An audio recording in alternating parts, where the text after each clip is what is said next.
June 26th. This date marks the anniversary of a Sega game console launch. Do you know what console it is? Guess I'm gonna have to show you. Casting all guilt aside for a moment, folks, this is my Pico.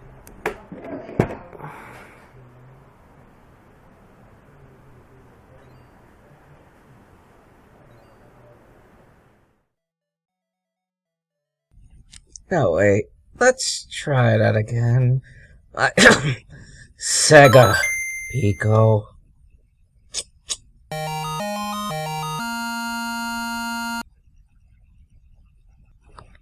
The Pico was released on June 26, 1993 in Japan.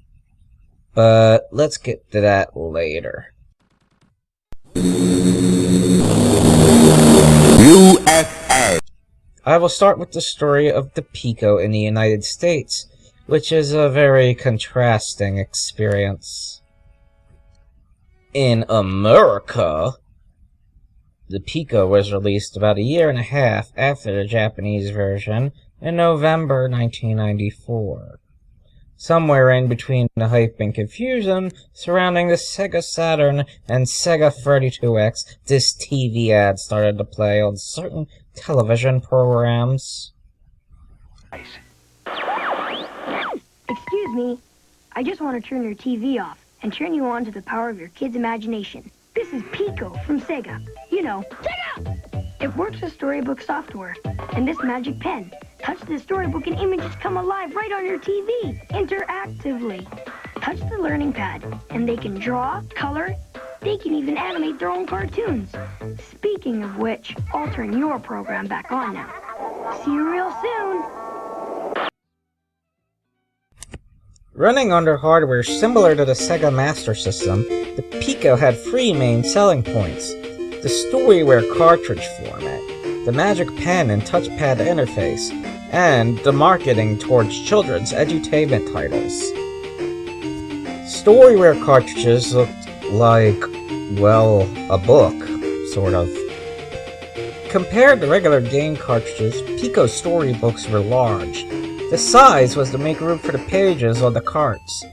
Meant to give a feel of a real children's book, the pages could be turned like real book pages to show elements of a game in any order. They also had artwork, of course. Many times the pages resembled the in-game screen. More significantly, the storybook pages also interacted with the Magic Pen. Similar to a modern touchscreen or touchpad stylus, the Magic Pen interacted with the touchpad-like panel inside the Pico, as well as the Storyware pages. This gave the Pico various possible methods of input to apply to edutainment genre games. Sega had previously attempted to sell a touchpad-style interface with the game Terabioka. Oh wait, can't pronounce it. Whatever. Yeah, I'm sorry, I'm totally phoning this in at this point. Anyway. Before the release of the Sega Pico, edutainment genre games were difficult to find on game consoles. I mean, I think there were like a few Sesame Street games and whatnot.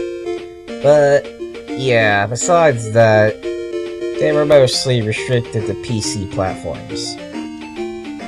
The Pico, being marketed as an educational device, made it the critical darling of soccer moms everywhere.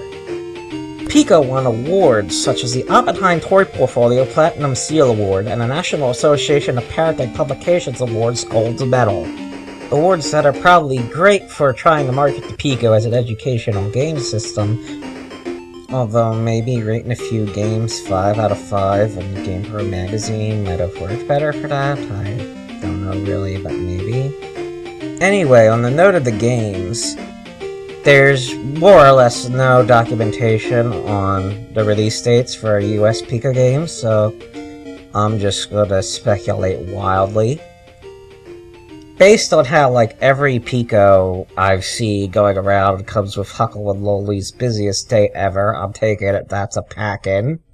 Among some of the other earlier Pico games were Tales of the Music Maker, Magic Crayons, Mickey's Blast into the Past, A Year at Pooh Corner, Echo Jr., and more or less all of these games were made by Novotrade, the creators of the Echo the Dolphin series. I feel sorry for them now. Me again. I was telling you about the computer that thinks it's a toy. Pico. It's from Sega. Sega! Its software is called Storyware. Turn the page, it changes right on your TV screen. See, while she's playing Winnie the Pooh, she's learning all about numbers. With Mickey's blast into the past, he's having fun with history. And while he's playing Magic Crayons, he's learning to animate his own cartoon show. Or maybe you'd rather your kid just watch TV. Now. Pico retailed for $149.99, and game software was $39.99 to $49.99 each. Prices that seemed a bit too close to regular retail video games. I can only assume with that kind of pricing that Sega was somehow expecting this to sell like the Genesis. But obviously enough, that's not the case. Besides the pricing, and the fact that most of the library was made entirely by one developer, Pico's marketing was tainted by Sega's own reputation. It's been very difficult to sell a Pico when your primary selling point of the Genesis was the fact that Mortal Kombat had blood codes. For whatever reason, Sega tried anyway. Probably not too hard, though. They were certainly pushing the 32X more, and that bobbed terribly. In your Genesis. Alright, baby. Can we see that again?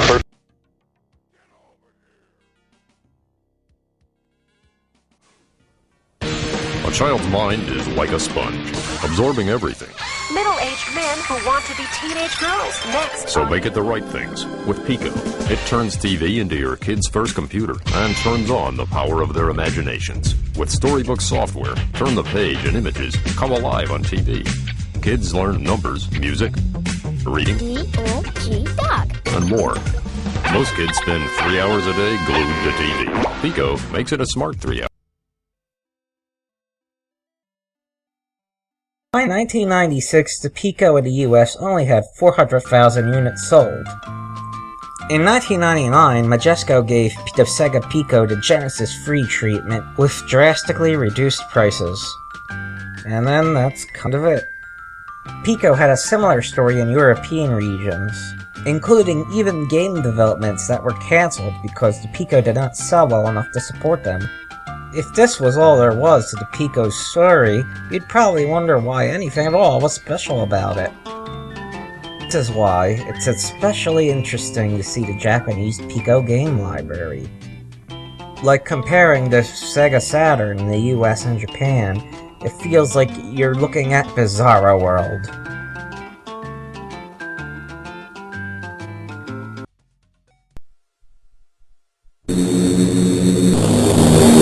Japan.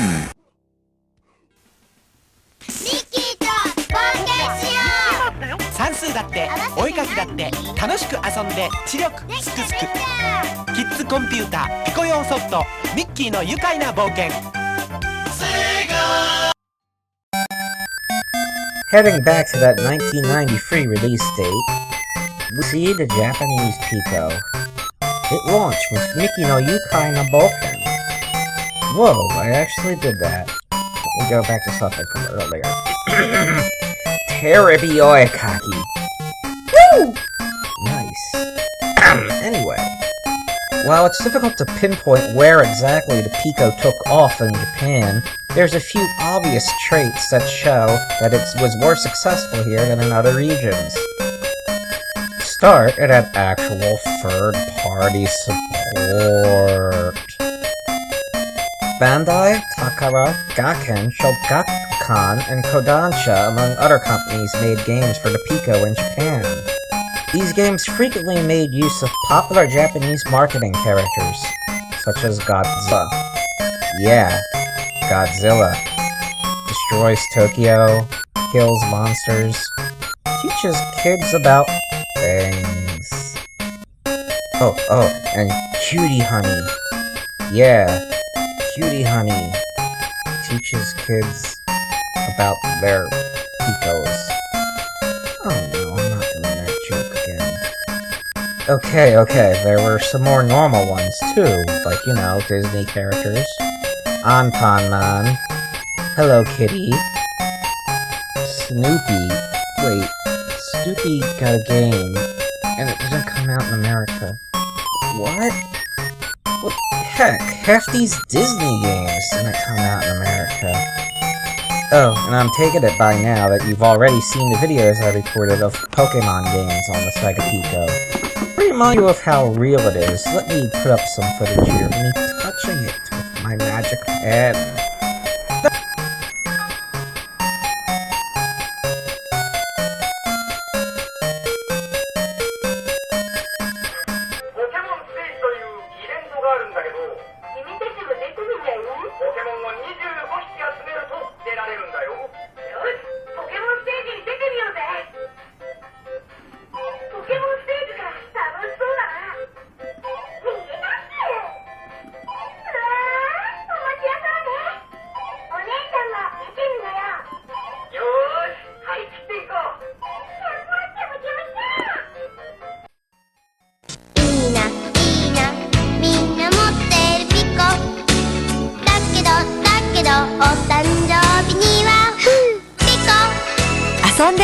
Kids Computer Pico.